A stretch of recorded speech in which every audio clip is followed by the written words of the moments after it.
গাজীপুরে বাংলাদেশ জামায়াতে ইসলামী নিবন্ধন ফেরত এবং দলের সহকারী সেক্রেটারি জেনারেল এটিএম আজহারুল ইসলামের মুক্তির দাবিতে বিক্ষোভ মিছিল অনুষ্ঠিত হয়েছে।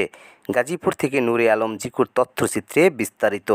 মঙ্গলবার 18 ফেব্রুয়ারি সকাল 10:30 থেকে দুপুর 12:30 পর্যন্ত গাজীপুর মহানগরের শিববাড়ি মোড় থেকে জয়দেবপুর চৌরাস্তা পর্যন্ত জামায়াতে ইসলামী গাজীপুর মহানগর ও জেলা শাখার উদ্যোগে এ বিক্ষোভ কর্মসূচি পালিত হয়। এতে জামায়াতে হাজারো নেতাকর্মীরা অংশ নেন। বিক্ষোভ মিছিলের আগে শিববাড়ি মোড় পথসভা অনুষ্ঠিত হয়।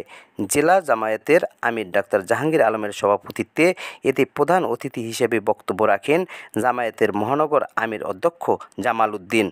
এছাড়াও আরও বক্তব্য রাখেন মহানগর নায়েবে আমির খায়রুল হাসান, গাজীপুর সদর মেট্রো থানার আমির সালাউদ্দিন আইয়ুবী সহ সংগঠনের অন্যান্য নেতৃবৃন্দরা।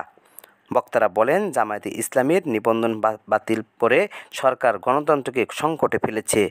13 বছর ধরে এটি এম আজহারুল ইসলাম কারাবন্দী, অথচ অন্তর্বর্তী সরকারের সময় খালেদা জিয়া সহ অনেক রাজবন্দী মুক্তি পেলেও জামায়াতের শীর্ষ নেতার মুক্তি দেওয়া হয়নি। পথসভা শেষে শিববাড়ি মোড় থেকে মিছিল শুরু হয়ে জয়দেবপুর চৌরাস্তা প্রদক্ষিণ করে সমাপ্তি ঘটে।